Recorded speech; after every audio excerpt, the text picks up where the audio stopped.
Greetings and salutations. This is the Adjutant, and tonight I want to tell you about the day my innocent died.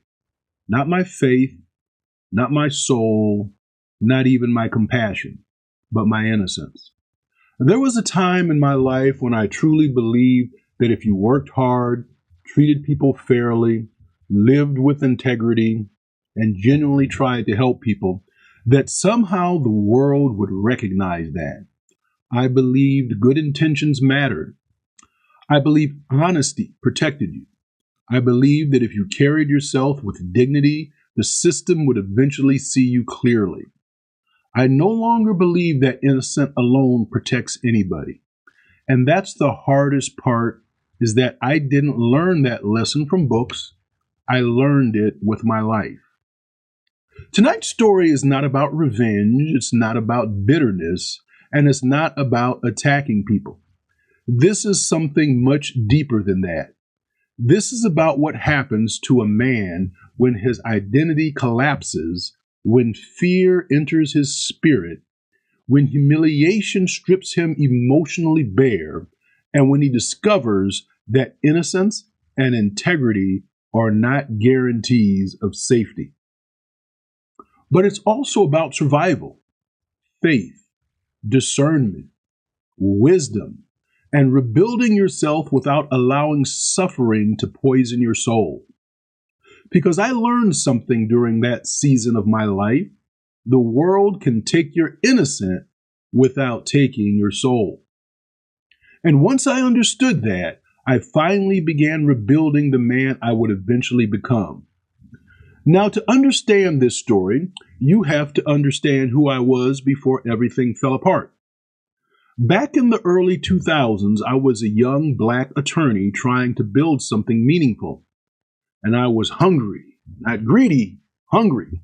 Hungry to prove myself, hungry to build something respectable, hungry to create a life that represented discipline, excellence, and service. And I opened my own law practice, and by the grace of the Most High Yah, it started growing very quickly, very quickly. Before long, I was earning six figures. The office was expanding. Clients were coming in. My name was spreading. And as a young black man in America, I was proud of that. Not arrogant, but proud. Because I knew what it meant. I knew how hard it was for many of us to even get opportunities. I knew that what it meant to walk into courtrooms where people underestimate you before you even opened your mouth. I knew what it meant to constantly feel like you had to prove you belonged in certain spaces. But I was building something anyway, brick by brick, long nights, stress, sacrifice, discipline. And I loved helping people. That mattered to me deeply. I represented poor people with the same seriousness that I represented wealthy people. I believed every person deserved dignity. I believed every person deserved effort. I believed people deserved somebody willing to fight for them. And things were happening fast. I became a federal public defender very early in my career. That was a tremendous honor. Judges knew who I was. People respected my work. I even had a television talk show. And I remember judges wanting to appear on the show during campaign seasons. Think about that for a moment. As a young black attorney, that felt very surreal. I felt like I was building something important, something meaningful, something stable. But here's the dangerous thing about appearances.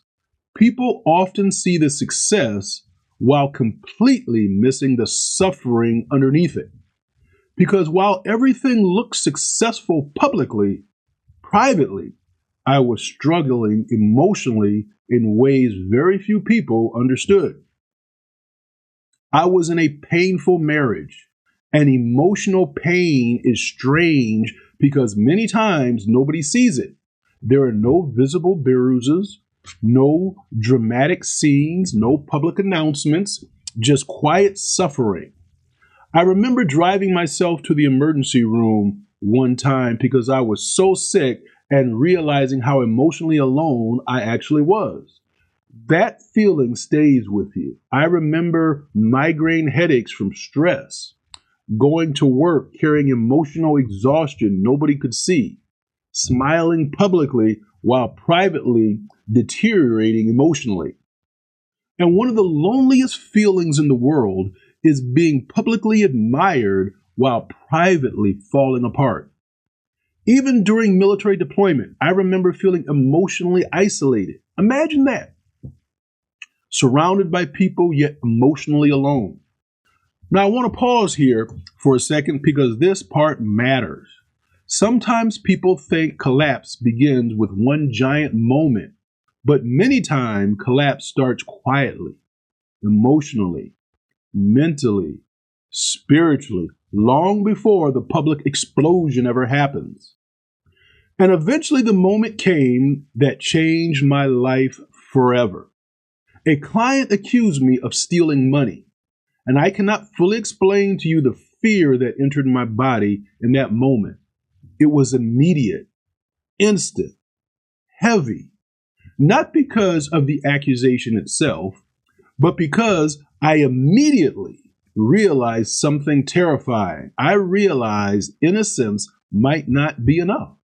I realized that perception, race, public opinion could shape how people viewed me before facts ever had a chance to breathe.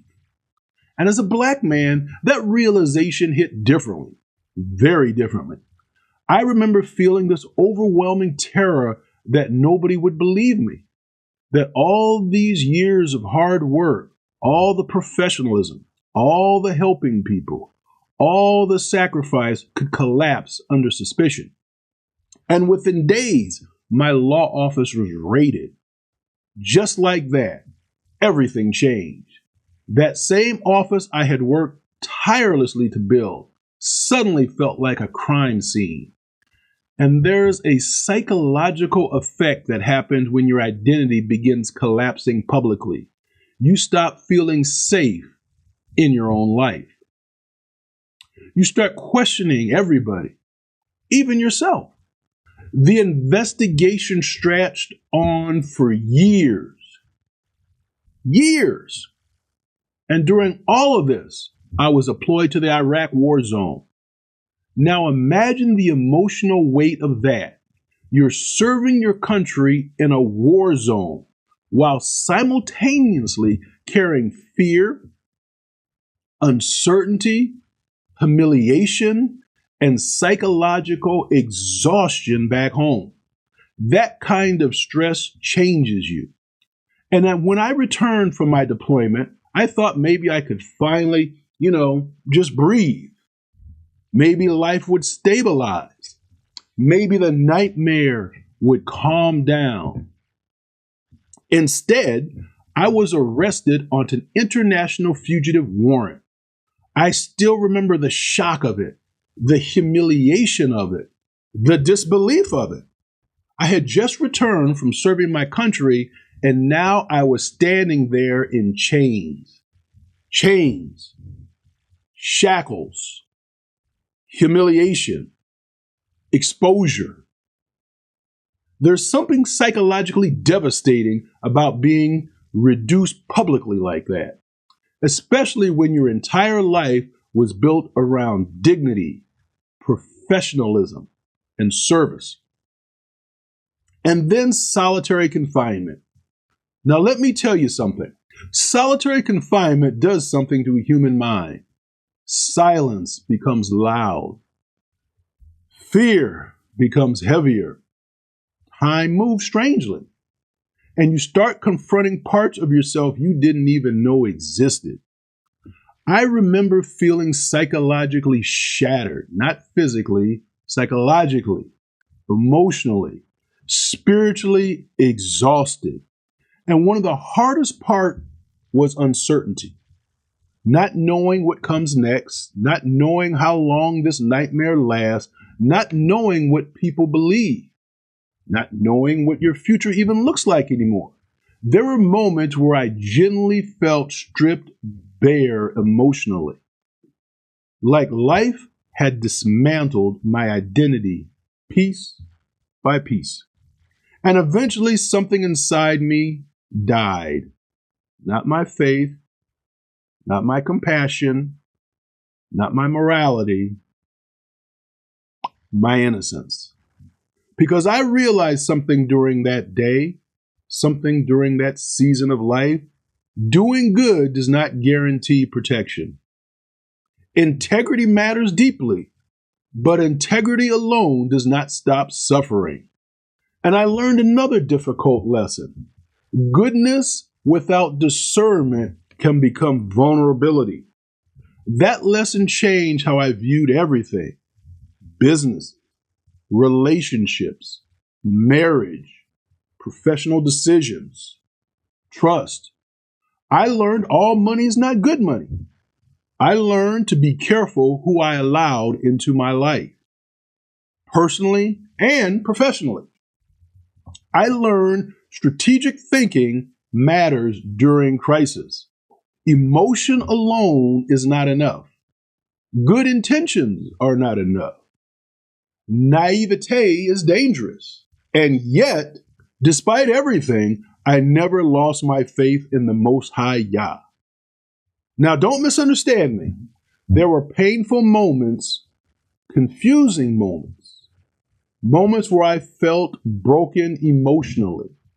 But I never truly believed the Most High Yah abandoned me, not even in the darkest moments, not in the fear, not in the humiliation, not in the change, not in the isolation, not in the uncertainty. And eventually, after years of legal limbo, the charges were dismissed. But here's something people don't talk about enough. Even when storms end, the emotional damage does not disappear overnight. You still have to rebuild yourself, your confidence, your peace, your identity, your emotional safety. That rebuilding process took time, took a lot of time, but slowly I began rebuilding the man sitting before you today. Wiser, more discerning, more strategic, more emotionally aware, more protective of peace, but thankfully not hateful. That part matters to me deeply because bitterness was always an option. Hatred was always available, but I refused to let suffering turn me into a cruel man. I still care about people. I still want to help people. I still believe compassion matters. But now that compassion walks alongside discernment. And if I could speak to my younger version of myself now, that young attorney, that young officer, the young husband, the young man trying to save everybody, I would tell him this: be compassionate, but be discerning. Be kind, but be strategic. Help people, but understand that all money is not good money. And not every person you help will protect your humanity in return. I would tell him that integrity matters deeply, but integrity alone does not shield you from suffering. And I would tell him something else. The Most High never abandoned you, not once. Because even though that season took my innocence, it did not take my soul. And maybe that's the real victory. Not avoiding suffering, but surviving it without becoming consumed by bitterness afterward. Because life will wound all of us eventually. That's just reality. But wisdom, faith, discernment, and resilience can rebuild a human being after devastation. And so there you have it. I hope this has been helpful. This is the Adjutant, and I'll see you in the next one. I wish you all blessings and blessings. Shalom.